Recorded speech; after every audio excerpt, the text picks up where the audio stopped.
Computer coding teaches your students not just how to think, but how to put their thoughts in order. On today's episode, we plan to help you catch a vision of how to integrate coding into any subject, no matter what you teach. And we are so blessed to have one of my good friends and amazing teacher and trainer, Betty Nugent, here today on our podcast, where she's going to teach us how to integrate coding across curriculums, one of her passions. And she's going to use tools like Ozobot and Hummingbirds, as well as, just so you guys know, she's probably been our most requested guest to be on our episode. And we want to welcome you to the EdTech Unpacked podcast, where we inspire and equip educators to create meaningful learning experiences, highlighting a thoughtful approach to the integration of technology as we teach and transform the lives of our students. I'm Desmond Suarez. And I'm Aaron Long, and we're passionate about helping teachers better integrate technology into their classes.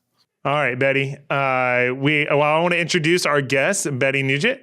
And we have known each other for, we were trying to figure it out, maybe over a decade. Primarily, we run into each other at different places, but primarily every summer, both of us participate in a curriculum training. And I do the high school and she does the elementary. But Betty, tell us more about what you've done and what you do. And we know that you're going to bring the excitement today. So officially, right now, my title is Project-Based Learning and Special Projects Coordinator for the Florida Conference Office of Education. And what that means is that I get to, hear from superintendents or principals or whoever, they call me, and I get to ask this question: how can I help you? And they say, well, come and talk to my teachers. And then I go to the teachers, I'll give them a mini training on project-based learning. And then we talk about different ways to make the classroom come alive, or deal with classroom management, or whatever issues they might want to deal with. And then if necessary, or what most of them like me to do, is I'll bring one of my little friends in, my little Ozobots in, and we'll do Ozobots for a little while, or then we'll do Hummingbird or video. But yeah, I just go into classrooms and I say, how can I help you? And then I help them. That sounds like an awesome job description right there. I think most of the teachers out there are probably envious of that. But you seem like you have the right energy to pull that off. So welcome to the show today, Betty. We're happy to have you. We are very glad to have you, and what a blessing to the teachers you get to be in the classroom. So we are glad that those watching get to have a little of that blessing today to enjoy learning what Betty has to share. Every episode, we like to start off with a get-to-know-you question, and we think this episode should air about Thanksgiving time. And so Thanksgiving's maybe my favorite holiday, definitely right up there. And so I couldn't resist. What is your favorite Thanksgiving food? We'll start with Aaron, then go to Betty, and I'll finish it. Oh man, I didn't expect to lead this, but it's a little. Food's important to you, so I hope you can handle this. Oh shoot! All right, I was going to kind of gauge it based on what you guys said. I mean, to be honest with you, I go through in my head all the things that I probably shouldn't say, but the smoked turkey, I'm kind of into that. But I'm going to skip over that and get straight to the pie, because for me, our family has some incredible, like from my grandmother, from my dad's side, pie recipes. And my wife and daughter have taken her traditional famous apple pie recipe and combined it with a triple berry recipe that they kind of have pioneered that adds more cinnamon. So there's cinnamon with triple berry. It's like, man, it's all the holiday flavors for me wrapped into one. So I'm going triple berry pie. Man, that sounds awesome. It is. That sounds hard to beat. Well, okay. Well, I can't say what I was going to say because yours made your pie sound so much nicer than what I was going to say. So I'll go ahead and say it. No, There's room for more pies. Yeah, we can have all the pies we want. Well, no, I'm going to do a little bit different. I'm going to have to say my mother's cornbread dressing. It's not stuffing. It's a family recipe, and I haven't mastered it yet. But it's made out of good old-fashioned cornbread, and it's not stuffing, and you make a pan of it.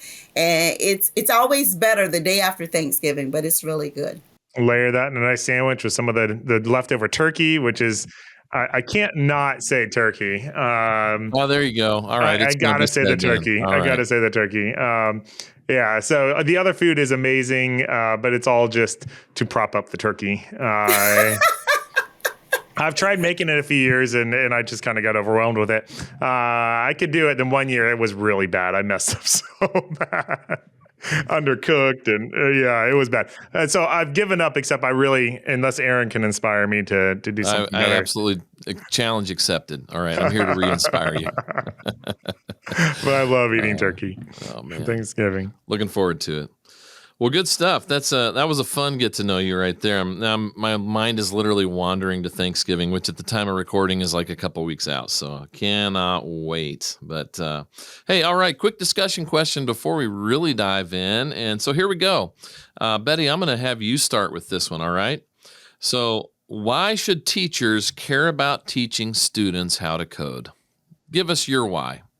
So my why is there is a phrase, a sentence. It says that we need to teach our students to be producers and not merely consumers.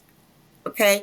And I love that phrase. And so when we're teaching our students how to code, we're actually going through the back door with the lesson, because they're already on their devices, they're already on computers, they're already, and then when they're actually learn what, oh, we're not using just the textbook. I actually get to use a screen to do this. I actually get to put this on something, and then when it's done, I can put my name on it. Oh man. And then when they find out, they get to actually show their complex code to anybody who gets to come in, because it's just wonderful. It's the what comes over their face is, I did this. And in a few years, I'll be making more money than my teacher doing this. That's a great why right there. I mean, you've got like the purposeful side and like the income side. You got, both things covered right there. That's both those spark interest in the kids. Desmond, how about you? So what is your why for this one? Yeah, and I one of the classes I teach is advanced placement computers. I've not done integration like you're talking about, so I'm excited to learn into other subjects. But I do teach an advanced placement kind of college level computer class, and right now with my students, we covered some other computer related stuff at the beginning of the semester, and now we're getting into the real computing or the real coding part of it. And it's always fun. I got about it's a small class because it's advanced. So I got 6 students in there, and when they start getting into the conditionals and start to getting into the things where the code can actually start to do things for them, they get so excited and they finish class and they're like, "Oh, that was it! Oh, that was so exciting!" And they're like, "That's the best class ever!" And then they also like. So besides them getting excited, I love the resilience you talked about there, Betty, where they are struggling. Like probably the hardest thing for me as a teacher teaching that class is actually restraint on my part, because I want to get in there and do it for them. And I know the importance of standing back. And so there's large parts of the class where I feel like I'm doing nothing because I want them to struggle with it. And I want them to wrestle with it, because that resilience is what really important for them to learn. If I do it for them, then they haven't really learned it. And so they did something hard and it worked. And that's really cool. And the way they learn how to think logically, we've done an episode on vibe coding, and the world of computer coding is rapidly changing. And who knows by the time they get into careers what the jobs, what the careers will look like. But what I can be certain of, regardless of what the jobs are going to look like, the logical thinking and the resilience they learn through computer programming will be extremely valuable no matter how they actually use coding in their life. So I'm going to dovetail on that for my why, because that you really are like diving into it. So before you take all of it, okay. So as a math teacher, kind of by trade, that's what I love teaching is math. I see a lot of parallels between teaching math and teaching coding, in that it's very process and linear. Okay, so it's It's the order of thinking. It's the order of programming. It's a step-by-step process. So it forces kids to think through, okay, if I want the robot to do this, what are the things it needs to do in between the outcome and the starting point? And it forces them to put those in a proper order. Okay. And it's very much like math. Now, the other parallel to math that I love is there's often, usually, almost always more than one way to do it. Right. And so I love that element of connection to math. It's logical and sequential, but also there's more than one way to do it. So to me, those are both really neat things. Those are really teaching kids how to think type of skills, not just the underlying skill of actually coding, but it's the process of how to think. So yes, very good. Absolutely. So, hey, before we get to unpacking the tech here, we just want to remind our viewers out there, wherever you're listening or watching, don't forget to subscribe. All right. So if you like this content, we want to make sure you know about it every time a new episode drops. So whether you're listening today or watching, don't forget to subscribe and set your updates there. And with that, let's unpack the tech.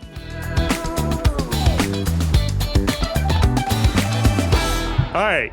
Welcome, and we are excited again. Betty is going to be teaching us and guiding us through how to integrate technology into multiple disciplinaries, into multiple subjects.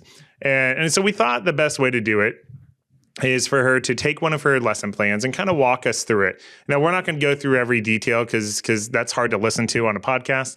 But she's going to guide us through it, and we're going to stop her and ask her some questions. And so, Betty, do you mind introducing this lesson plan and then kind of walking us through there? And we'll interrupt you to ask some questions along the way. Sure. So the one we'll be looking at today that we'll be discussing is we call the project. It's a project-based learning unit where the students are actually working on a project that they will be sharing with someone else. So we call it a PBL unit. Okay.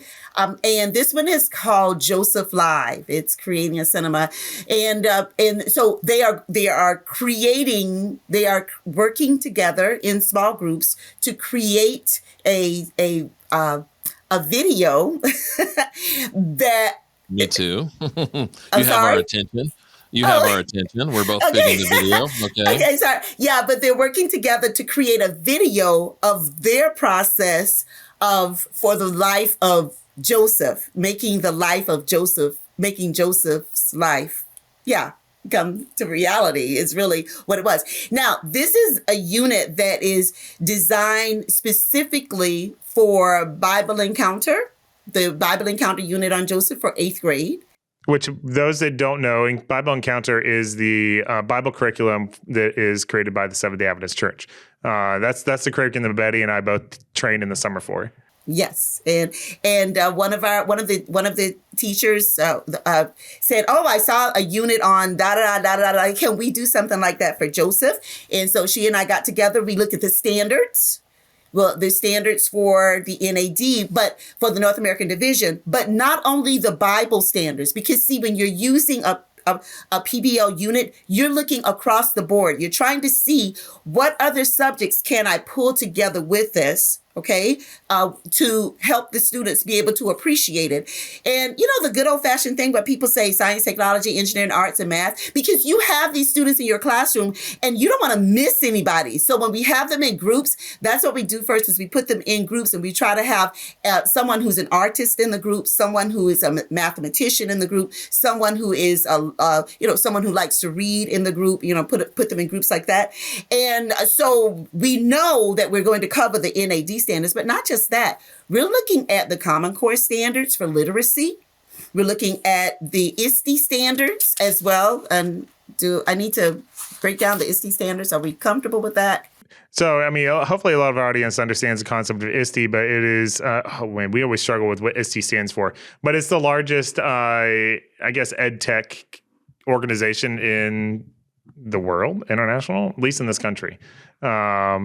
And so they have standards that guide through technology, right? Is that what you're going to say?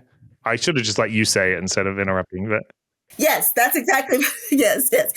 But there are yes, that's exactly what I was going to do. And so, what we try to do when we're working with teachers is we try to make sure that they have ISTE standards in all of their subjects and literacy standards in all of their subjects, and hopefully some Common Core standards for literacy as well as math in everything that they do.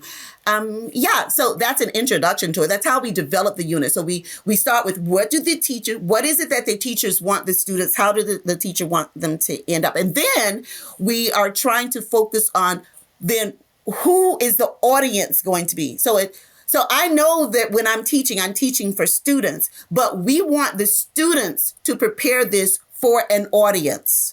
So sometimes if we're doing a museum, we're doing it, it might be an online museum or it might be people walking through. But this particular unit was designed for for K4 Chapel. So that the students, they did a video, and the video was appropriate, many videos appropriate for a K4 chapel. So then they can share it with the rest of the school on the project that they did. And the younger kids, as these are the older kids in the school. I like that. And I just want to say that this lesson plan will be linked directly into our show notes, so you can follow along. If you are locked in, you want to open this up, you can follow along with us. And I'm not going to screen share the whole thing because I think it's going to be better for you to look at it on your own. But it is. What else am I going to say? Well, later in the episode, we'll talk about how you can get a hold of other lesson plans or units like this that Betty has made and other people have made and shared. And I appreciate the cross-curriculum thing, because the first thing that I looked at the top was duration, 11 hours. And, as a teacher, I'm like, I don't have 11 hours. But when you have the multiple subjects in there and you align it with your standards, you don't have to follow the textbook for everything. So you are using the standards. You're going to be like, I am not going to now teach that chapter in the textbook because we're covering that here in this unit. And I think that's really powerful, especially for elementary teachers who have multiple subjects within their classroom. And there's a question I was going to ask you, Betty. That's okay. I'm sure I'll remember it later when you're talking, but go ahead and keep going down your project. Okay.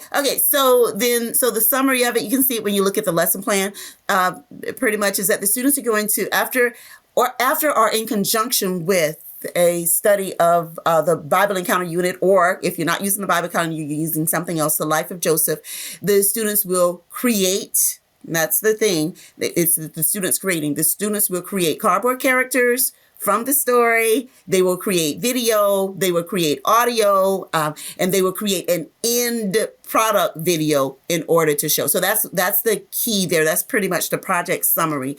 So Betty, I did just remember my question. I think this is a good time to ask it. I think I know the answer, but I want to hear you say it. Why is it that you are having them identify an audience that they're creating it for?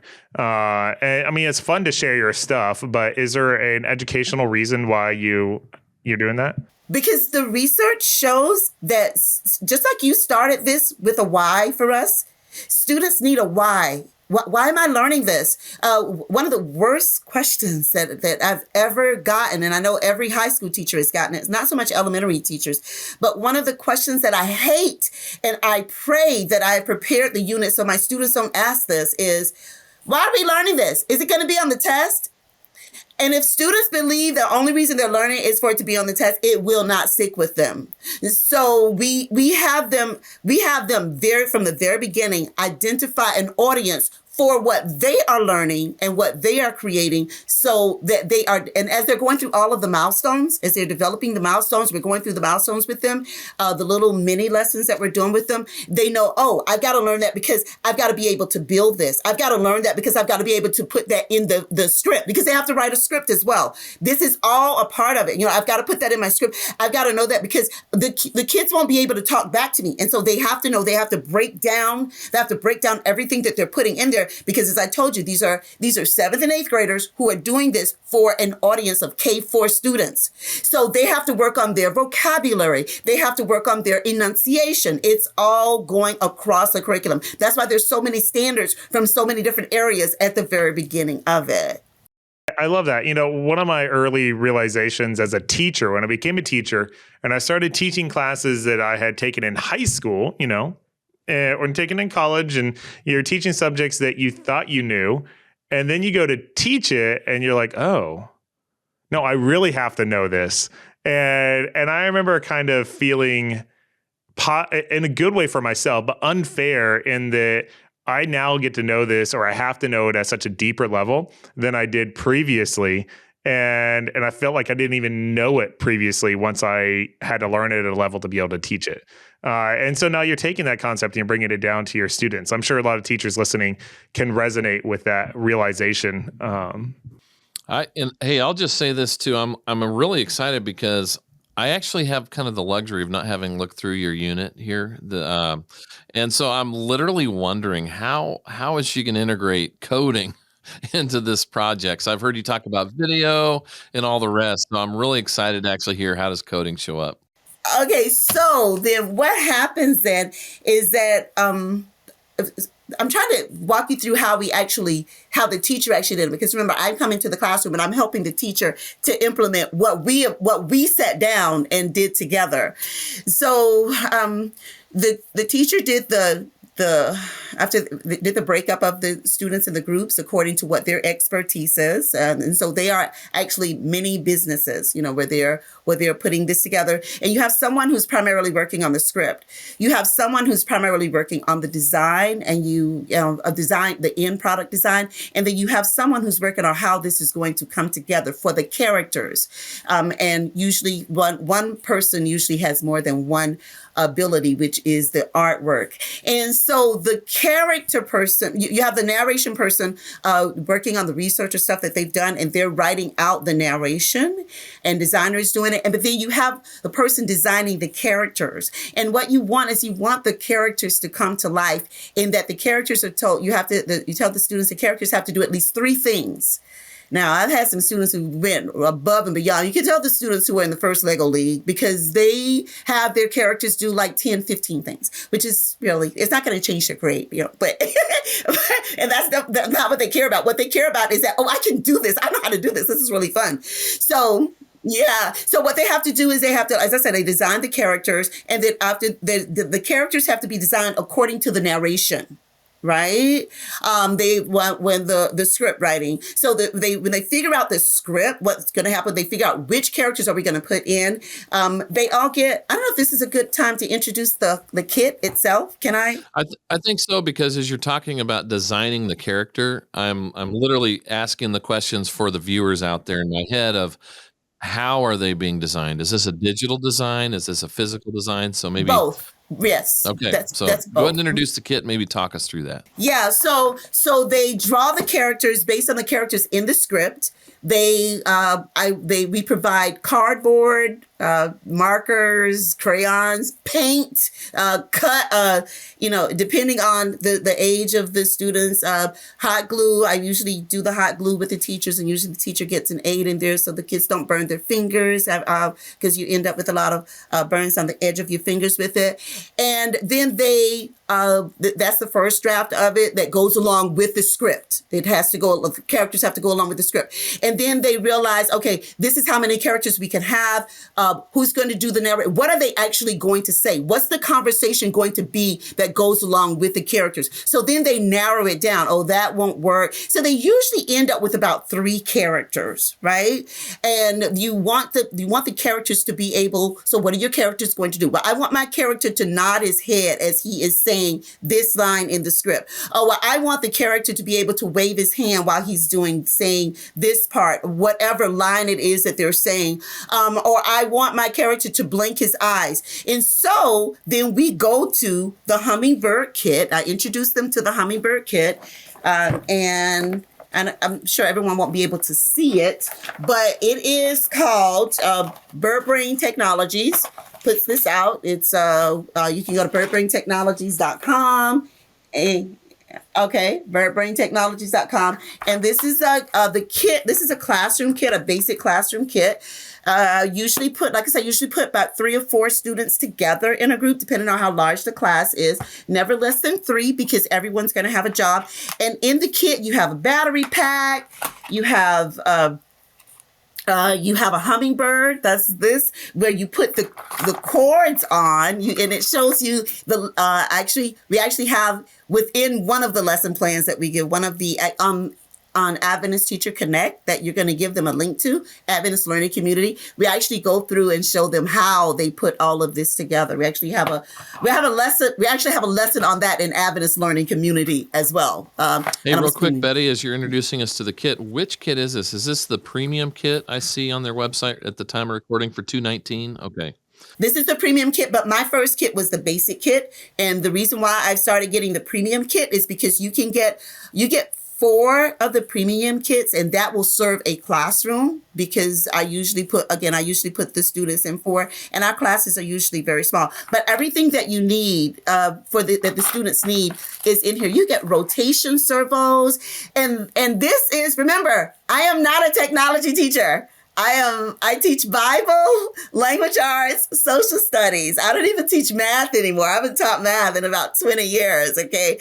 But and that's what the students get excited about this, because they're like, wait, we're going to be coding in our Bible class. Yeah, you are. So everything that you need is in, everything that they need is in here. So they're creating the characters, remember, for the narration, who is going to say what. And so this was the story of Joshua.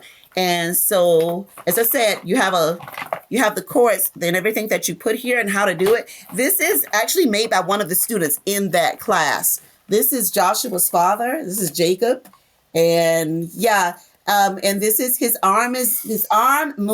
His arm is moving. I don't know if you can tell it, but his eyes light up. That you actually can do a sensor. You can actually the kids who get excited, some of them get really excited about it, and they can turn the eyes off. They can turn the arm off and make something else go. You can make the leg go. We did a story of David and Goliath one time, and somebody actually threw the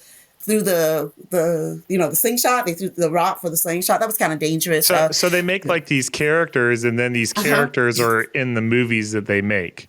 Right. The narration. So then that's where we go back. And so they're doing the voiceover. I show them how to do the voiceover. I actually have purchased a little microphone that goes along with the iPhones, and they love it because they get to go off into a quiet space, and they are now, after they've put everything together, then they take the script, they take the characters, they put them, we make a little stage, and they're underneath the stage, and the characters are running by themselves as they are doing the narration for it. And then someone then is recording it, and then they put it all together, and then they show it. That's cool. Yeah. I've had my students do stop motion stuff before, and I say have because it's such a challenging thing, and it takes so much time to do stop motion because you got to take a picture of every movement, right? And I guess you don't have to have every movement, but I love this because it's a lot of pre-work before you do the actual filming, and then maybe you still have a little stop motion in there, but the characters are moving, and then you're narrating on top of that, and it's so much more dynamic, and I really like that. That's cool. Yeah, and some of them do. Again, it depends on what their level is. You'll have one group where they want to do all the video editing using some video edit. I don't teach them all of that. I teach them the basic. So they can be one takes, basically. Yeah. Yeah, I just teach them the basic. I teach them the basic, or I will actually have a student come in. When I first started this, I actually had students help me to teach the block coding, because it's block coding. You can go, if they've done code.org already, it's easier for them. If they've done Ozobots, it's easier for them. If they've done Lego robotics, it's easier for them. But again, everybody in the group is not doing the coding. you're dividing the group according to what their skills are. So someone is doing the writing, someone is doing the research, someone is doing the coding, someone is doing the artwork. And as you can see, this was painted. They took their The time. painting I really They, liked, especially when I saw it up closely. they took their time and they do that. So yeah, that's a basic overview of the unit. And so they have the videos and they showed them. The parents loved it. The principal called me and she said, "Oh, our parent," because she sent it out to the parents actually before the chapel, and she said the parents really couldn't believe that they were doing this in Bible class, coding in Bible class. I was like, why not? As you were saying that, another thing that came to my mind is that I'll see these teachers on social media, and it concerns me. I'll show my concern, and this is the solution, where they will show the faces of their young students and the projects that they're doing. And it concerns me for the safety of the students. And I like this because you can here now create a product that the students can proudly share and yet still retain privacy, especially for the younger students. And it can be out on the schools, social media, or and so it's very publicly accessible, and yet a product that students are excited about. Yeah, speaking of accessible, I'm going to tag on that real quick here. So I'm kind of scouring the website. I'm not as familiar. I've never used BirdBrain, so this is new to me. But what I'm seeing here is it's pretty cross compatible. So computers, Chromebooks, it says tablets, and just doing some quick research here, it looks like works with iPads. So in terms of controlling the unit and programming it, very versatile in terms of what devices can connect to it. But also, you mentioned Blockly. I think most of the teachers out there that have done any kind of programming, whether it's Ozobots or whatever the case may be, even all the Lego products that you can program with, all the way down to lower elementary. My wife has a set and loves them. The kids just love those. Most of that is using Blockly. However, it looks like they can also use Python and Java with this particular kit here. So very versatile, from not just from the integration with devices, but to the platform for coding. So I'm loving seeing that. And the next step, and Aaron, that's a good point. Again, and I emphasize for teachers listening that I am just a classroom teacher, and I am a proud classroom teacher. No matter that I now go into classrooms and help other teachers, but I remember having to take basic coding years and years and years ago. And it really scared me. I finished the class, but it really scared me. And I said, I never taught that. I never used that in the classroom, but this I can use. And then the students who want to go to the next level, they will, and they do. So that's an excellent point. Yeah. Betty, looking at your lesson plan, I'm hoping you can touch on the idea of milestones. I see you have milestones. Do you mind explaining how those work? Yes. So when we are developing the unit, any PBL unit with the teacher, or if I'm doing one just for my classroom, and we're dealing with what the learning targets are, we use the P scales and we use standards-based learning, and we look at what is it that we want them to get out of this? And so the milestones are related to the targets. And it's what they have to know for this. And the targets are usually related to either the P scales or they're related to the standards. So what is it that they have to be able to learn to be able to do this step in the project? So we can look at one of the milestones. For example, it says select and draw at least 3 characters from the Joseph story. That's a very basic one, but that's related to the standard at the very beginning, the NAD, the North American Division Standard on learning the story of Joseph. You see what I mean? And then we look at milestone number 5, write a 2 to 4 page script for your Joseph story. That's related to the Common Core standard for literacy and for language arts. So each of them are related to a standard or to a, does that make sense? Well, what I love about this too, not only does it make sense, but one of the ways, and we've talked a little bit about this when we get into project-based learning discussions here on the podcast. We've talked about this before, that teachers that are new to project-based learning, I've seen this many times. They will often define the project as a whole, and they're expecting it to be turned in completed. And there's not as much guidance given at these way stops. So That's what I'm really appreciating about this is the intentionality of breaking it down into kind of these way stops. And it allows the teacher to be the guide, define what the products along the way look like, and help the students through that process, because project-based learning can actually be super overwhelming for students if the only thing they're turning in is that completed project, you know? And so what happens? Procrastination. They don't have these waypoint turn-ins or checkpoints that help kind of hold them accountable, and also better define the process into components that make it much more manageable. So to me, when I hear you talking about it, yeah, the standards are integrated, they're intentional, but really you're making this a really practical process and breaking it down for the students. And I like you have 10 of them here for this project. And each one, and maybe you can explain these, but each one has like a description of what they should have accomplished by then, a question that they are, I guess, answering with that milestone.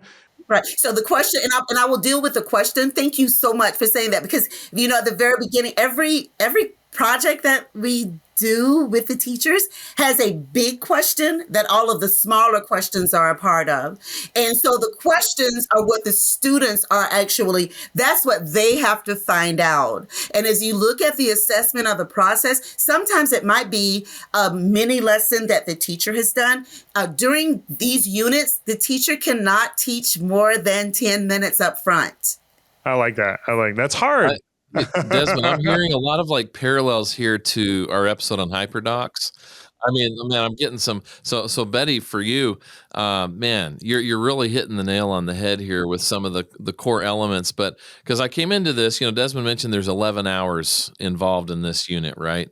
So not only breaking it down into components, but breaking down how that time is spent, because you don't want the teacher up front all that time just kind of talking, right? It's teacher led, but it's really broken down into smaller chunks so the kids can kind of work in pieces and make progress over the course of probably many class periods, right? Is that what I'm kind of envisioning here?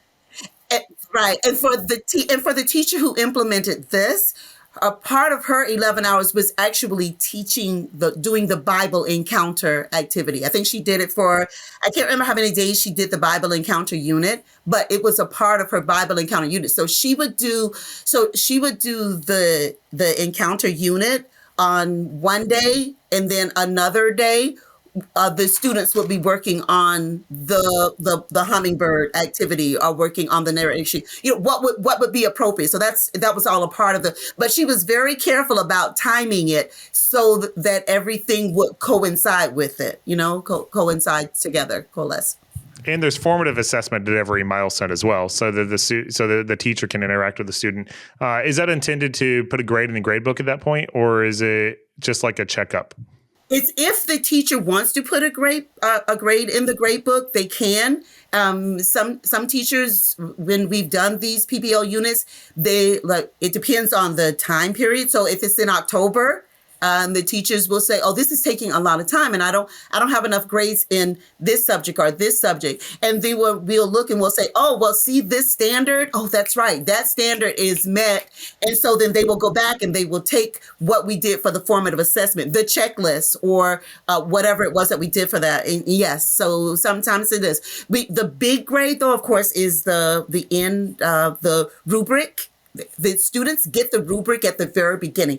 Every one of our units has rubrics to go along with it. I'm a big rubric person, and the teachers have input into the rubrics when we are developing them. And of course, I do my own depending on what unit it is. And so at the end, they then evaluate each other. They first evaluate their own project with their unit, feedback, fix it. Then they evaluate each other, feedback, fix it, and then they do the final one that they're going to share for the public. All right, Betty, this is very exciting, and thank you for walking us through that list. The last thing I'd like to ask you to do is if you could share your screen and maybe walk us through Adventist Connect and highlight some of the units that you've created or that you know about. And while she pulls that up, this is Adventist Connect is is created by the Adventist Learning Community. The Adventist Learning Community is the organization that sponsors this podcast, and all Aaron, Betty, and I have all created other content for the Adventist Learning Community. We think it's an awesome organization. But also the Adventist Connect has a bunch of lesson plans and units that teachers can use and adapt into their classroom. And to get access to that, this is where I'm not quite sure. What I would say is, if you're an Adventist educator, you have access to it. If you're not an Adventist educator, anyone can create an account for free. There's no asking whether you're an Adventist educator or anything. It's just anyone can create an account for free with no checks to access 90% of the site. The Adventist Connect part, I think you might have to reach out, and there's a contact form at the bottom of the page once you're logged in. I'm hoping that will then, and so I'm hoping then that you'll be able to request and tell them that you heard Betty talk about it on the EdTech Unpacked podcast, and that'll be your best bet to be able to get in there. And we think that should work. Thank you so much for Desmond for giving me the opportunity to talk about Adventist Learning Community, because I love Adventist Learning Community. Actually, we do too. We don't talk about it enough. That's right. But at ALC, we love you. Here. Yeah, we love you. There are actually several courses, and I hope it's okay for me to say that. There are actually several courses on coding across the curriculum on Adventist Learning Community. The courses themselves are there. And Hummingbird is a part of several of the courses that's there, the Hummingbird Bird Brain. And then you go to from that, you go to the ellipsis up in the top right-hand corner, and you click on Adventist Teacher Connect.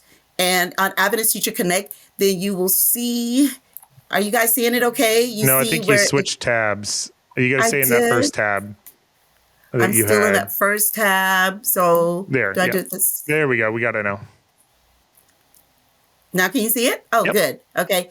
And it looks something like this. And then you click on View Projects.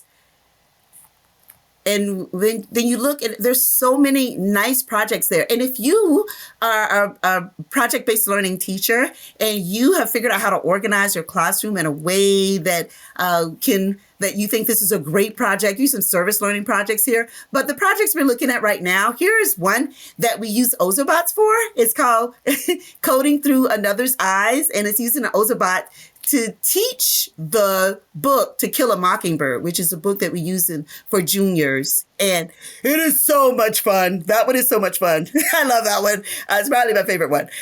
This one, the Renaissance, can you guys see this one? The one that says Renaissance, Reform, and Expansion. That was the 3D unit that I did with our innovation teacher.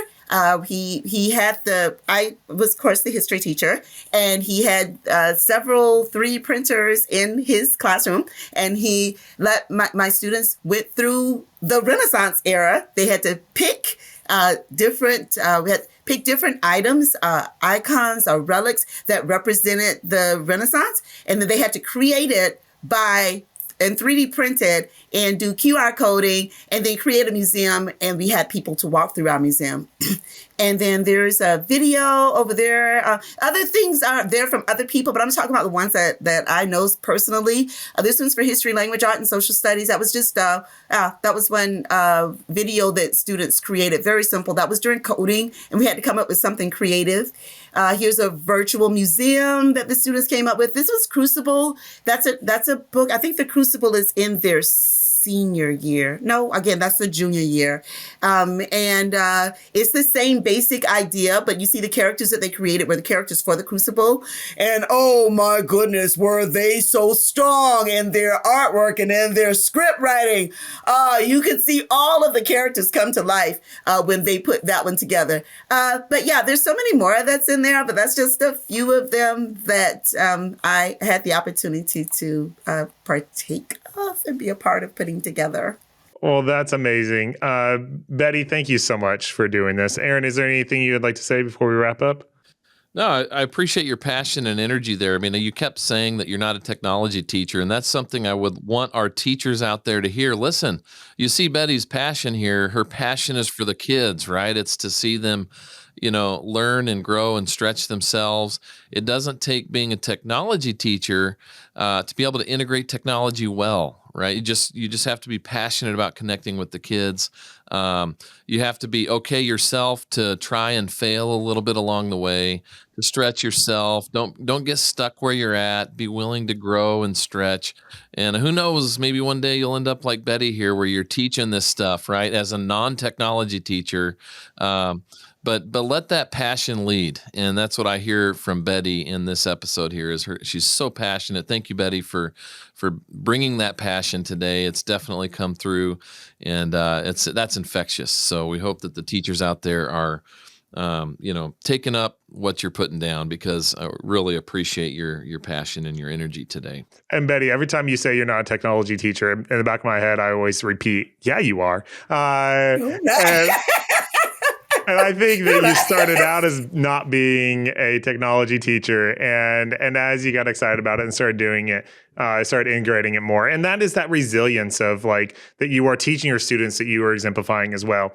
And so to wrap up, what we talked about today was about how computer programming can teach you resilience, can allow you to create a performance and for your students to learn these things, to be able to create projects that are cross-curricular, that can really have the students own their creation and be proud of a product they make.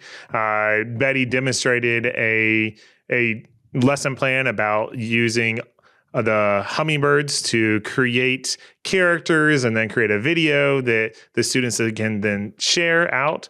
And then finally, she wrapped up by showing us how you too can access more lesson plans on Adventist Connect. The one she shared with us, we will have just linked as a file within our show notes.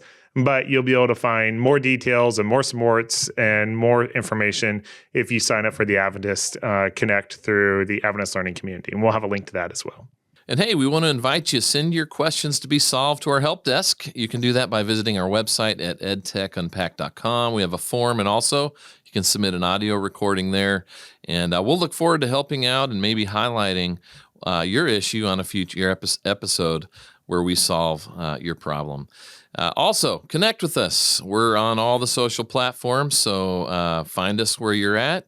That would include right here on YouTube, of course, if you're watching this episode, or we're on X, Facebook, Instagram. Wherever you're at, we hope that we can be there to connect with you. So reach out. We'd love to hear from you. And finally, to leave you with a blessing, we appreciate the inspiration that Betty shares, and we hope that if nothing else, that's what you got, that you too can start as a non-technology teacher and then integrate these things into your classroom, that you too can teach resilience and be able to teach these ideas of iteration and logic to your students through programming and multiple curriculums. But we encourage you to start small. Don't worry, use the lesson plans that you can get from Betty or other people to be able to integrate into your classroom. And the cool thing is, if you struggle, if you fail at a part of it, well, that's also what your students are learning. So I know for me, the best units and the best classes I've taught are the ones that I didn't feel confident when I started teaching it, and I learned along with my students.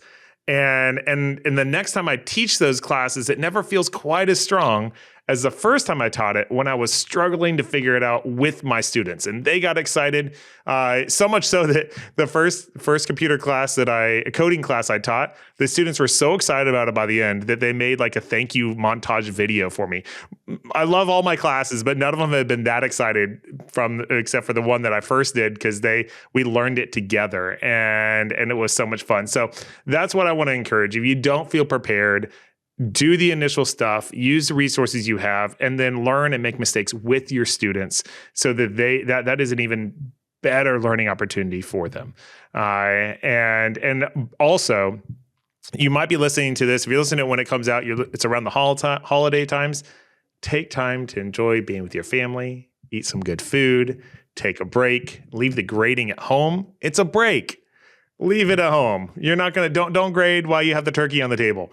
Go and enjoy your break. Be blessed. And remember, there is no substitute for great teaching.